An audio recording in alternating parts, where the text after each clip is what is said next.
Hey community, this is Dr. Hugh, and we got an awesome webinar on Candida and H. pylori and why I deem them to be the evil twins. So H. pylori and Candida, they work hand in hand, so they can cause havoc on a lot of people's bodies. And when I do the correct testing on people, is a lot of people have Candida and H. pylori and have no idea that they have it, and that's literally the root cause of people's problems when it comes to not getting wetter. Not getting better. So here we have the comparison side to side. In here we have Candida, which is a fungus in here. You see this is a fungus.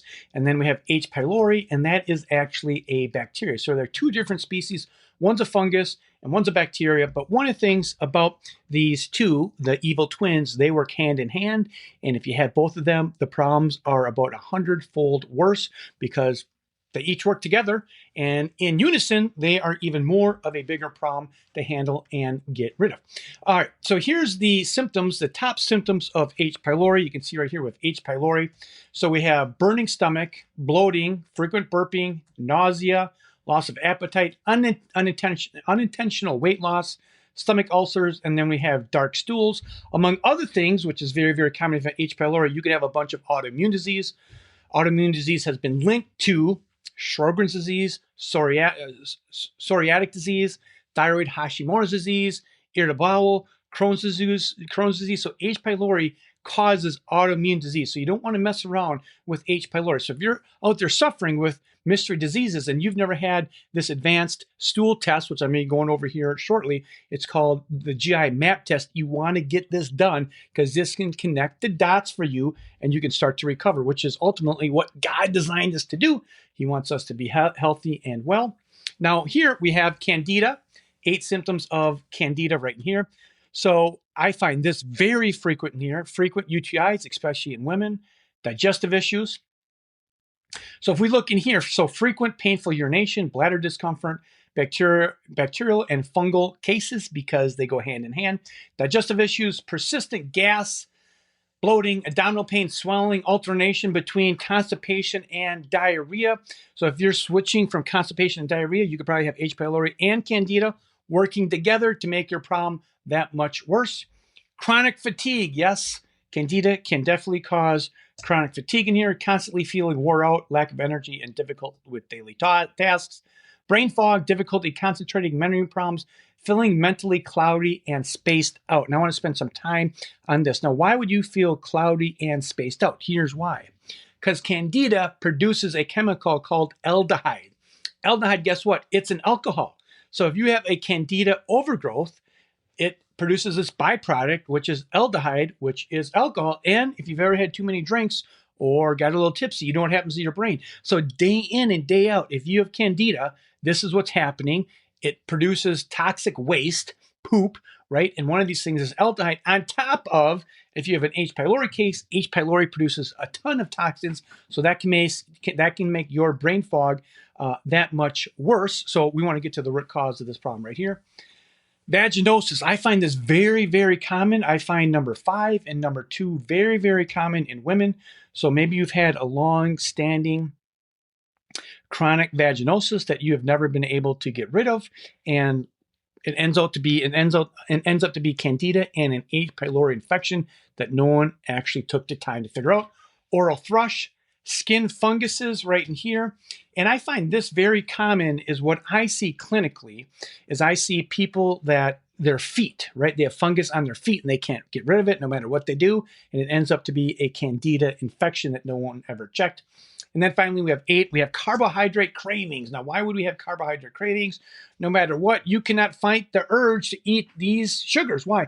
Because Candida feeds on that. That's the number one fuel source is sugar. So if you have Candida overgrowth and H. pylori, guess what's going to happen to your gut? It's going to get overran with a bunch of nasty, nasty things.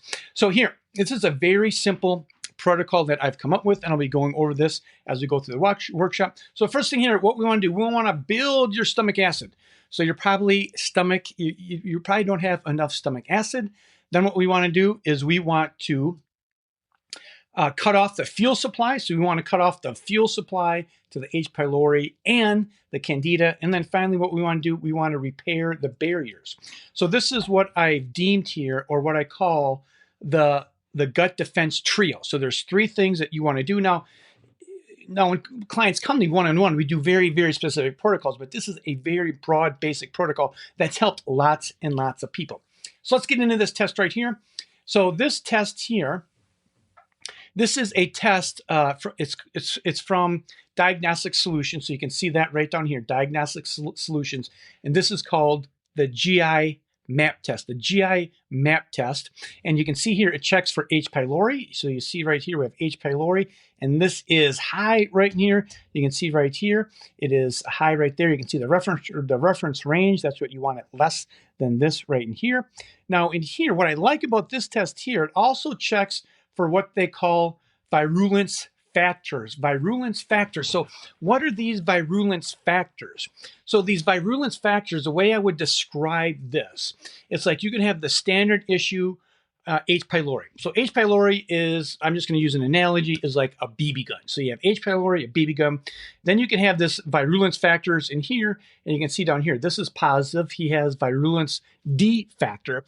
And I describe these things as bigger guns. So instead of have a BB gun, you might have a pistol, you might have an AK-47, you might have a bazooka, right? I mean, I'm not a big gun guy, but that's the analogy. So when you do these tests, and if you have these virulence factors, what does that tell you about your H. pylori? It's a lot worse. It's a lot stronger. Your H. pylori is doing this to your gut, causing tons and tons of havoc, which we want to get rid of. All right, so this is the H. pylori test. You can see it right there up there. And then on top of that, we have Candida. And you can see Candida is high right in here.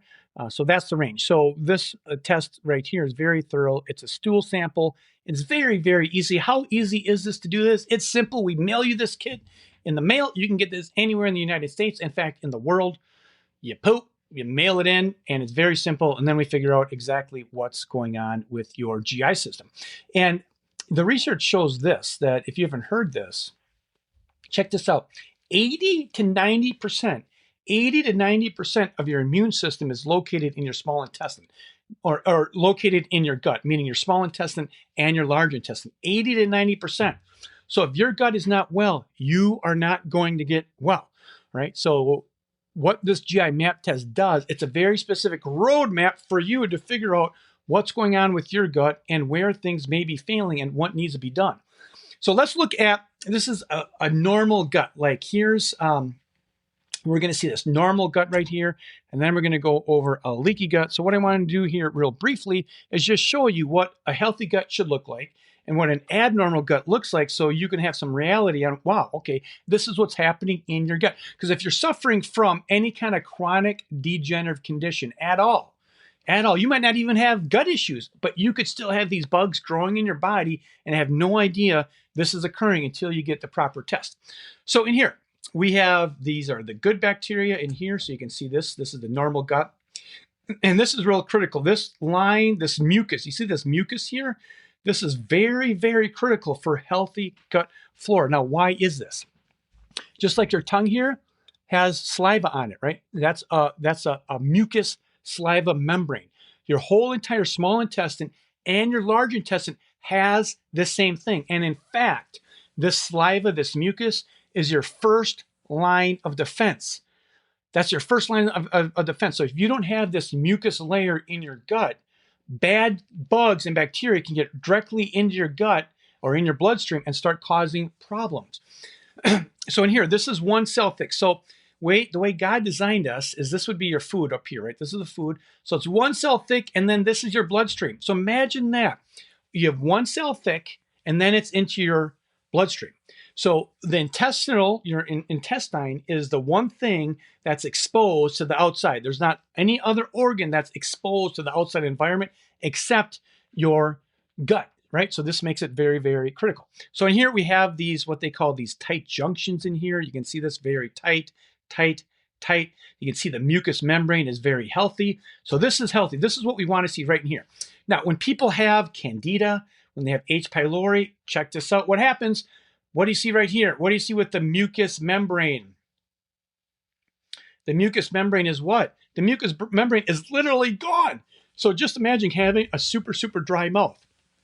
Like if you have a super dry mouth, things are going to start to dry out. What's going to start to dry out? The cells are going to start to dry out. If the cells start to dry out, they cannot produce the functions or the things that they should produce.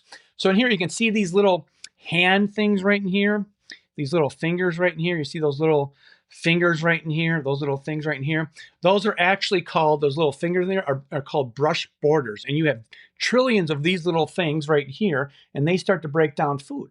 So you can see when you don't have this, this mucous membrane, these things get irritated. What happens to the tight junctions? You see this tight junction here, it starts to open up, right? It's open up, it's broken.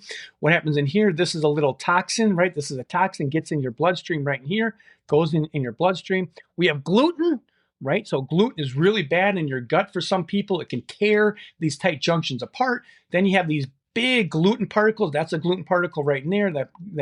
That gluten gets in your bloodstream. And then we have the bad bacteria in here. The bad bacteria gets in here. And guess what? Are you healthy or sick? You are sick. No. For some people, they don't even have GI issues. Or maybe they have like little slight bloating and that's it. But they have tons of bad bacteria, tons of Candida, H. pylori, they have no idea about it, and it's literally tearing their gut apart. So you can really see what's happening here. And then when this stuff gets in your bloodstream, because your bloodstream is not used to seeing bacteria and big food particles, it's not used to seeing that. What happens to your immune system is it gets revved up. You get chronic inflammation, and every disease known to mankind, guess what, grows in a body that is inflamed. So this is really, really bad.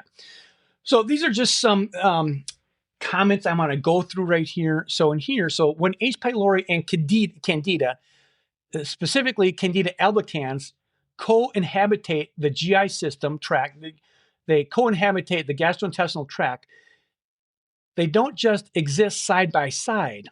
They form a synergistic relationship that makes each pathogen more resilient and damaging than it would be alone. So what's it saying? It's saying if you have both of them, the effects are 10 times worse.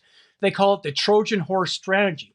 One of the most fascinating and problematic interaction is that H. pylori can actually live inside Candida. Yes, H. pylori can actually live inside Candida. Let me show you this slide right here. So this is the size of Candida. So this is the size of Candida. This whole thing is Candida right here. And in here, you see this is H. pylori. So H. pylori can literally get inside a Candida there, and it can hide in the Candida. And guess what? If it hides in the Candida, your immune system can't find it. This is why it's stealth. Like you don't actually know that Candida is there because or the H. pylori is there because it hides in the Candida, right? So in here, protection from antibiotics. Inside yeast, H. pylori is shielded from the stomach's immune response, and more importantly, from antibiotic treatment. Environmental stability. Candida provides a stable home for the bacteria, allowing it to survive even when environmental conditions in the gut are unfavorable. So we really want to figure out what's happening with Candida, and if you actually have Candida, here's one thing that they do. They create biofilms. Both organisms, Candida and H. pylori, produce biofilms, right? They are master biofilms builders. And what biofilms are is basically shields, right? They're shields around Candida. They're shields around H. pylori that doesn't allow you to get in there and actually kill the bacteria. This is why you need a systemized approach. When we're talking about they're shielded, your immune system can't find that, right? So this is where if you do a functional medicine approach, we can actually get in there and we can bust these biofilms up so we can actually get rid of the H. pylori. Chronic mucosal inflammation. Both pathogens trigger the immune system, but together they create a double hit in the gut, and they call this leaky gut. And if you have leaky gut, you're also going to have what they call leaky brain. So leaky gut and leaky brain go hand in hand. Now, another critical step that I want to go over here is H. pylori survives by producing an enzyme. All right, this enzyme is called urease. So just stick with me. All right, just stick with me. This is one word I want to make sure you understand, which neutralizes the acid around it. So the H. pylori produces urease, which neutralizes the acid around it. This creates a major problem because strong stomach acid is the body's primary defense against fungal growth. So let me just go over this.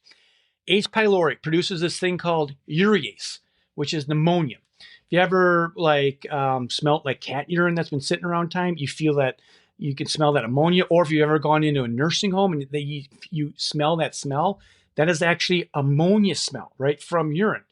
H. pylori produces urease, which produces ammonia.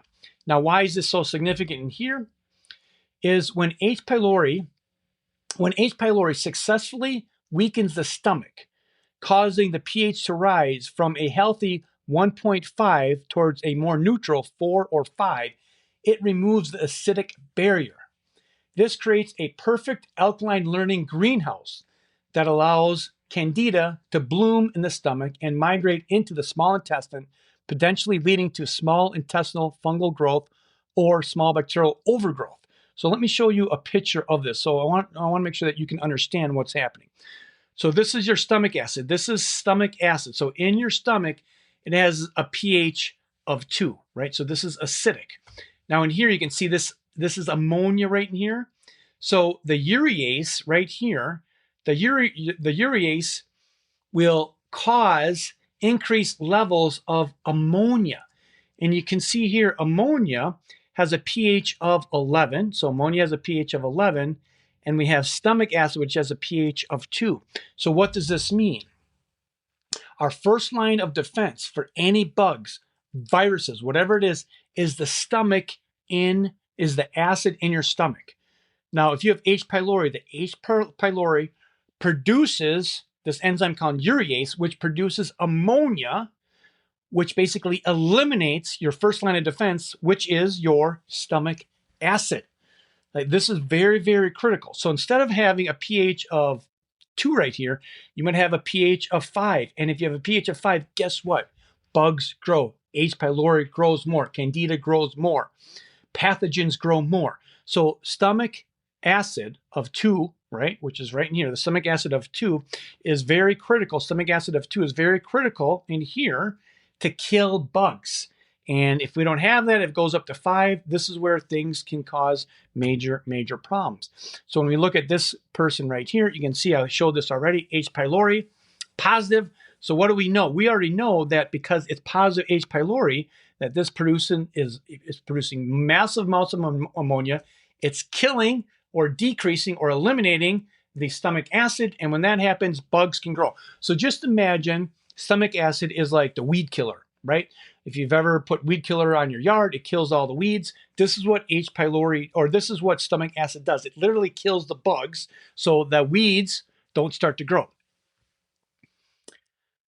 All right, and in here, this is the GI map test. Again, it's very, very simple. It's very, very easy to get. If you want to get this test, reach out to our clinic. The test is, it's about $320, and then there's an add-on which pushes it about $400. So what the labs cost me is what I charge all of my clients. Here's another great visual. You can see the H. pylori right in here, right? H. pylori. You see the tail there. And this is your stomach. So this is the mucus lining that I was talking about, the mucus layer. And you can see how H. pylori burrows into the mucus. It burrows in there. And then this right here, this causes that gel-like material to start to dissolve, right? So if you get H. pylori that's in the gel material and it produces urease, which is toxic, it literally will dissolve that mucus layer in the stomach and in your intestine. So the mucus layer that we're talking about here is this beautiful layer that we want right here. We need to have that mucus layer because this is our first line of defense. And when we have H. pylori, it burrows it in. And this is another great picture. As you can see right in here, you can see that there's just a small little H. pylori, the mucus layer. Then you get more and more. You can see that mucus layer start to diminish. And then when it gets really, really, really bad, it starts to eat away at the tissues because these tissues right here, they can't survive with acid eating them, right? They can't survive with all the gastric juices literally touching in these cells here. So this is why these cells will eat away and start to degenerate and get really, really, really bad. So in my experience, very few people that I see have like tissues in the stomach that are bleeding, and very few people have that, right? But of course, some people do actually have that. So again, here's the top symptoms of H. pylori. We kind of went over those already. I just want to kind of go over these real quick to get, you can see another view of this right in here. Here's another great picture of this. You can see here, this is the H. pylori, right? It's coming in, it's eating this in here, it starts to burrow into the tissues, it causes problems. And then in here, H. pylori creates urease, which turns into ammonia. So this neutralizes the stomach acid, causing poor digestion and allowing H. pylori to thrive in the stomach. And then when it thrives in the stomach, it can get in your small intestine, and then it can go down in your colon. And then if you don't have enough stomach acid is the first thing that starts to turn on your gallbladder and your pancreas to produce digestive enzymes. And if that doesn't happen, your whole GI system is all messed up. So the approach I take is north, your mouth to south, like your rectum. So mouth all the way south. You want to start with the mouth and go all the way down. So these are the first things that you want to start at. And you can just see right in here, this is just kind of more a chemical reaction right here. Urease is right in here, and you can see this produces ammonia. So again, just getting to the scale right here, is we want to have the stomach acid in here at 2. So when you have the stomach acid there at 2, this is when things start to function better. Your acid is there, your digestive enzymes work, your gallbladder works, your liver works. And if you have H. pylori, it's not working. You're not getting that good concentration of acid. All right, so that's H. pylori. And then we have yeast right in here. We have yeast, and you can see this is a great graphic on what's happening. You see here, yeast just starts off in one little like cell right here, and then it starts to grow these hyphae in here, and these hyphae dig down into the one layer bilayer of your gut. And then when that happens, it starts to cause inflammation, and then big particles of food can get in here, bacteria can get in here, gluten can get in here, proteins can get in your digestive system. This is your blood right in here. And when this happens, this causes leaky gut and inflammation. So the Candida can grow and cause more of a significant problem. And as we talked about, the H. pylori and Candida, they go hand in hand. So if you have H. pylori, there's probably a high probability that you actually have Candida. Okay, now I hope this starts to make sense here. This is the infographic on Candida, and really the brain fog. I mean, I see this so many times with brain fog, chronic fatigue, and the gut's just really never addressed and handled. And you really want to test and not guess. This is a principle is you want to test and not guess. You want to test and not guess. So here's another nice graph. I like this. Here's healthy gut. You see this bacteria right here, and then you see the Candida. You can see this is the Candida, and the Candida is producing byproducts, aldehyde, among a lot of other things that cause systemic inflammation. And then you can see here how the Candida starts to grow down in here and starts to dissolve all these layers in your entire gut. And this right here, this is just another great picture of what it should look like. Again, this is healthy the mucin layer in here. And then when you have the leaky gut syndrome caused by H. pylori or Candida or many other different bad guys in here, you can see the bad guys swimming in here. You can see the inflammation in here, toxins. So that's what we want to try and avoid. Now, very simply, I want to go over this protocol. So this protocol right here is the gut defense trio. The gut defense trio is what I call this. And this is kind of just a very broad kind of protocol. Like when clients come to me, you have to really do specific protocols, but these are some of the protocols that I do on my clients when they have bad gut. So the first thing that we want to do is you want to do the HCL challenge right in here. And this is all the stuff is on my website. I'm not going to spend time going over the protocol because I've already developed lengthy videos on this, which is the HCL challenge. So it's a very simple protocol. You can do this at home, and you're just going to verify if you have enough hydrochloric acid or not, right? It's very simple. The next thing that we want to do is I recommend the majority of my clients go on what I call a carnivore-ish diet, which I recommend people do, which would be basically meat and fruit. for anywhere from 6 to 8 weeks. And this is going to really eliminate all the processed food, all the sugars, all the gluten, all the dairies, all these things. So this is the diet. We want to starve these things, right? So one of the things in here, we want to rebuild the stomach acid, which is this protocol right in here, rebuild the stomach acid. So this establishes stomach acid, and it helps eliminate H. pylori. You can actually kill the H. pylori by putting HCl in there. And then in here, this eliminates the fermentable carbohydrates. It reduces the Candida and small bacterial overgrowth for fuel and promotes gut lining healing. And then finally, here's a product that's has tons of research, is butyrate. And butyrate is a short chain fatty acid. And this is what your small intestine cells use and your large intestine cells use for fuel. So if you have bad bacteria in your gut, you're probably not producing enough fuel, short chain fatty acids, and that's the fuel that's going to drive your cells to function and heal much better. So this is basically the 3-system approach that I apply, and this is really we're talking like a broad kind of scope to get better. But if you want very specific treatment plan, you want to schedule a Zoom call and we can see if we can help you. Also, the GI map test is very, very critical to know what's actually going on in your gut. So a couple things here. If you want to find more about this, you can go to my website right in here, or you can just Google my name, Dr. Hugh Wegwerth, and my website will pop up. And this right here, this is the first, this is the home page right here. And then if you go to this right here, click this here and then hit blog. So you're going to want to hit the blog right here. And then when you go to the blog, this is going to pop up. This is going to pop up. And then you just put the HCl challenge. Put the HCl challenge in there. And that's where, this is right here where I talk about the HCl challenge. If you go in here and you put carnivore right in here, you put that word carnivore in here, the carnivore diet is going to show up. If you put butyrate in here, butyrate's going to show up. So you're going to have access to all the different recommendations that I recommend to start healing your gut, which is very, very critical.